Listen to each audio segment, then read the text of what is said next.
Be'ez Hashem will continue with the commentary. And we explained that the idea of when there is no commentary, it represents something that's beyond words, beyond expressions, the white fire. This is the Parsha, the Torah portion that speaks about the Toichacha, the great rebuke.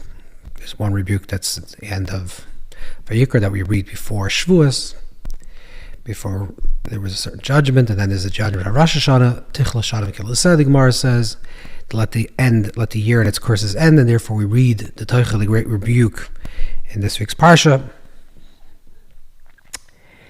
We make a separation between this Parsha and the Rosh Hashanah, so there should be a separation, but this is read before the end of the year.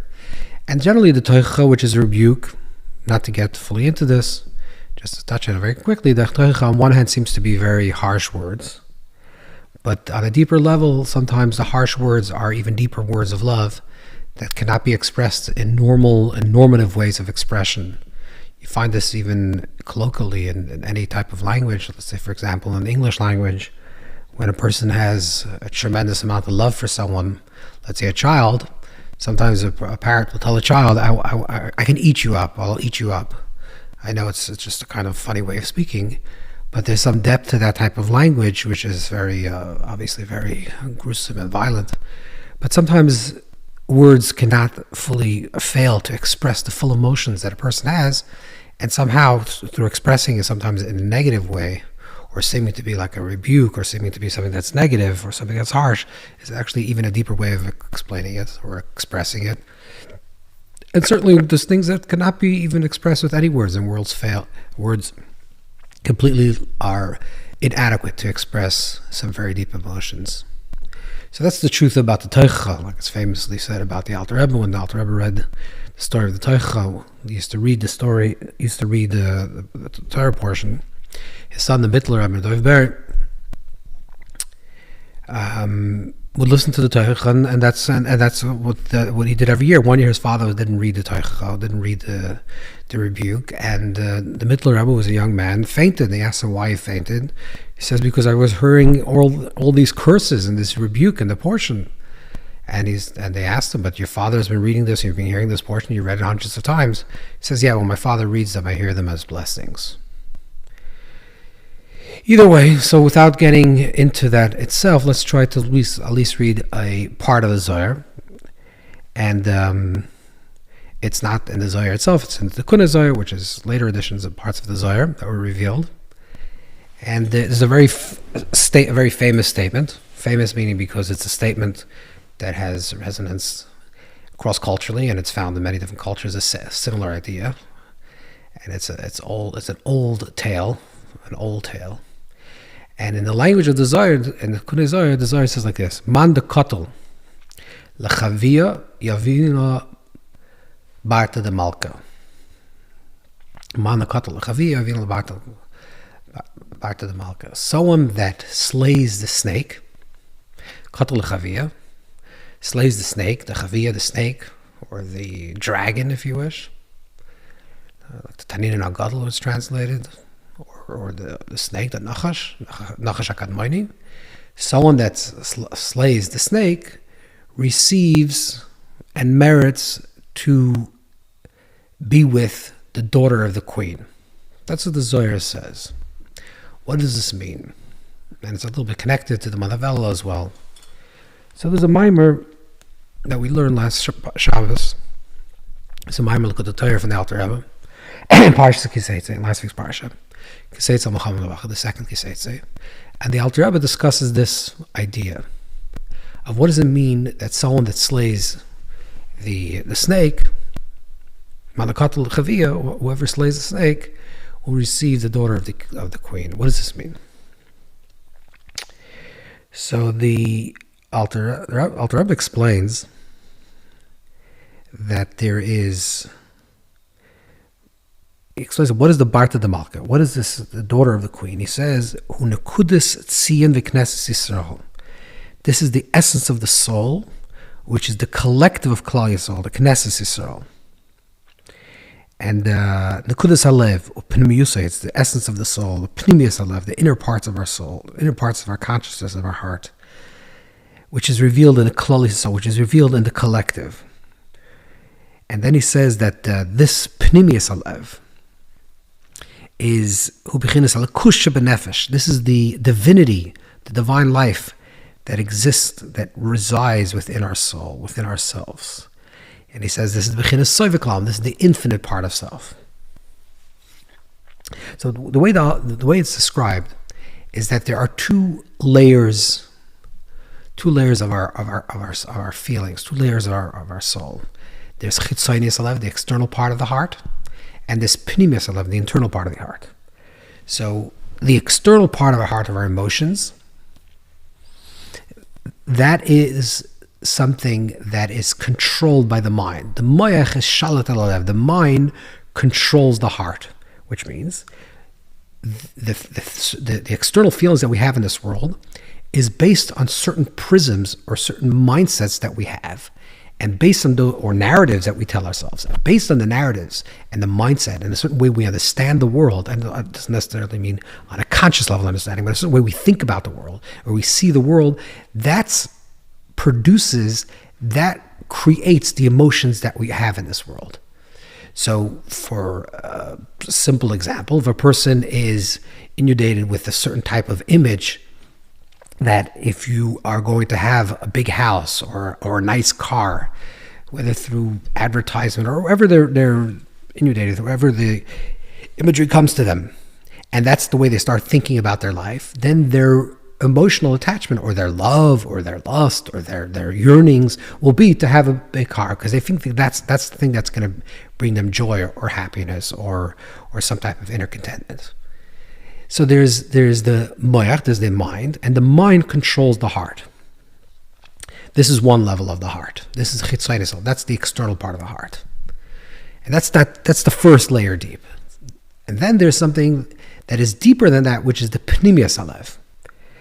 The pnimius alev is the inner part of the heart, the inner part of the inner part of self, the deepest level of our consciousness, the level of yichida, the oneness, the uniqueness, the part of self that is the lakus shebenafshe, the divinity that exists within us, the parts of self that is infinite, that's connected to the soviklam, connected to atzmusi yisbarach, connected to the essence of the Creator, something that is transcendent of our finite expressions.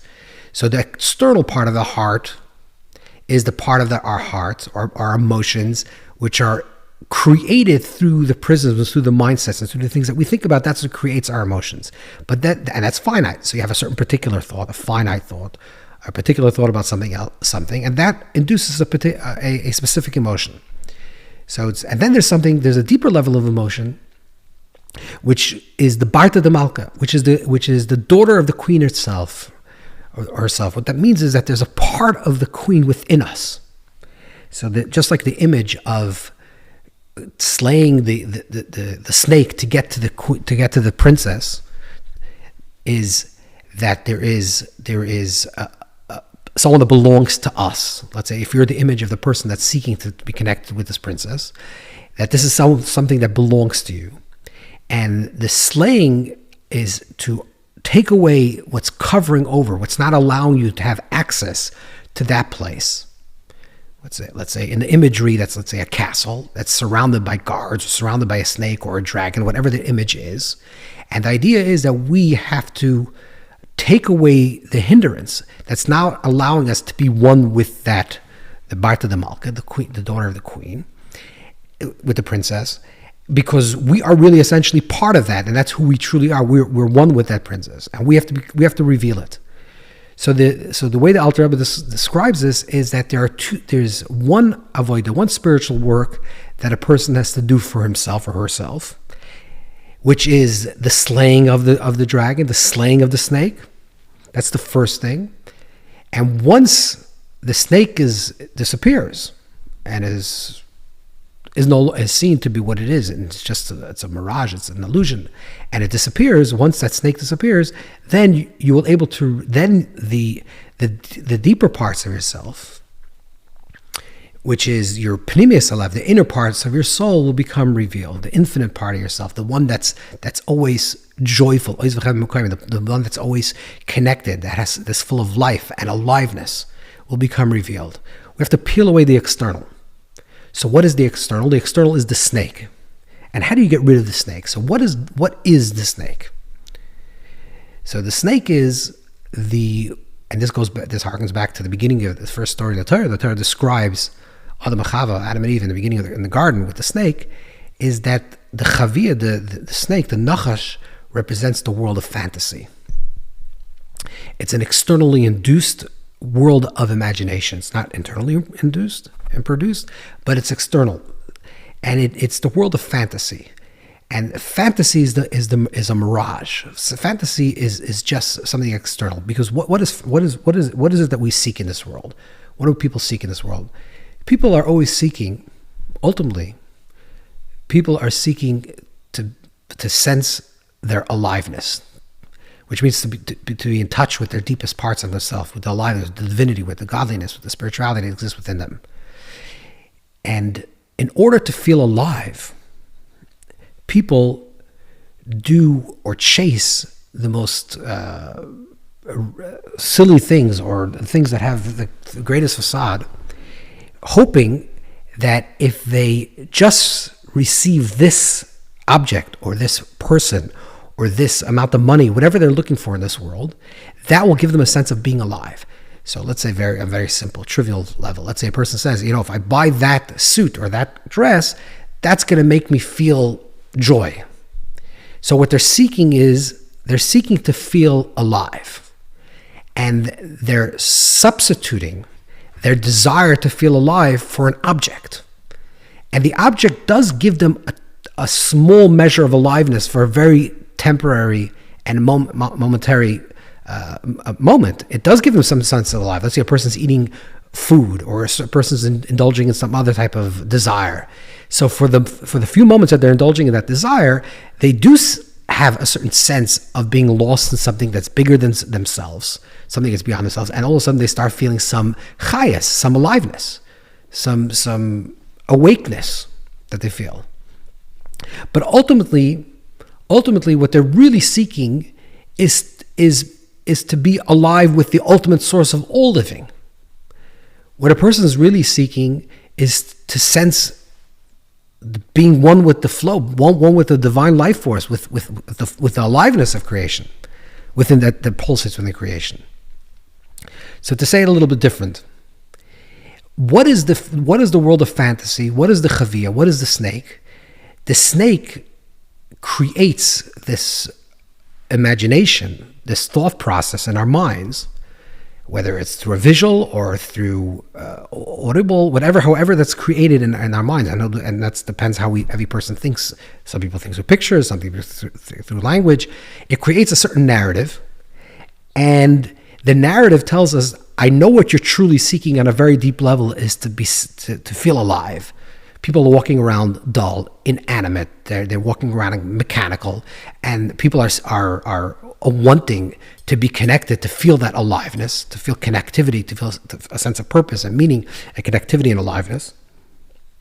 So the fantasy says that in order for you to feel this, indulge in this action or that action or the third action. What does it mean to slay the snake? What does it mean, manakata lechavia, someone that kills the snake? The killing of the snake, in the way the Alter Rebbe describes it, is through his bonus. It's through meditation, through a type of meditation, through a type of thought process. Because if the thought process that creates the yearnings and longings and desires that you have on an external part of your soul is created through a certain type of thought process. And again, if that could be through advertisement or through walking around the street or hearing other people, what they speak about and what people desire, and then you think that's also what I think I need to desire. And if the emotions, the chitzonis of the external part of the heart is created by the fantasies of the snake, and the fantasy of the snake is the false narratives that we're telling ourselves. In order to undo these or get rid of the snake, we have to generate a new pattern of thought. We have to intentionally and consciously choose to start thinking about ourselves and the world differently. And this can be done through a contemplation. And the way the Alter Rebbe describes it, it's literally a contemplation. And the way the Alter Rebbe describes this is, if you're looking for chayas, if you're looking for aliveness, so why connect yourself to the external part of the aliveness, to the object or the subject that you think? Connect to the essence of the aliveness, which is the divinity that's connected to it.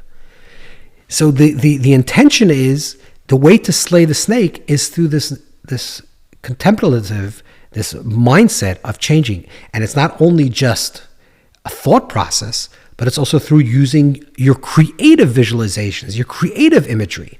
Not to say that I'm at the mercy of the external world and what the world tells me is worth pursuing because someone decided in some type of advertisement agency, and that's the pleasures that I should be pursuing, and therefore it's a certain type of fantasy, a nachash, a snake that's surrounding the castle. It's not allowing me to access my deeper part of myself.